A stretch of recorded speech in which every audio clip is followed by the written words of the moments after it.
If you want to use voice chat in Forza Horizon 6, then the important thing to know is there is no normal voice chat option inside the game settings.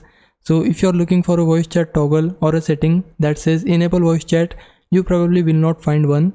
Instead, the best way to talk with other players is by using external voice chat tools. For example, you can use Xbox Party Chat through the Xbox app or Xbox Game Bar on PC.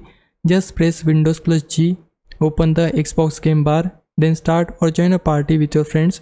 You can also use other voice chat apps like Discord, Steam Voice Chat, or any other app you normally use with your friends. Before joining, make sure your microphone is selected correctly in Windows Sound Settings. Right click the speaker icon, open Sound Settings, then check that the correct microphone is selected under Input. Also, if you are using Xbox Party Chat, make sure your Xbox privacy settings allow voice communication. You can check this from your Xbox account privacy settings.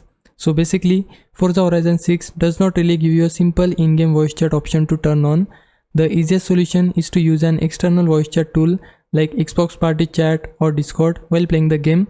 Hope this clears things up. If it did, leave a like and subscribe my channel. For now, thanks for watching.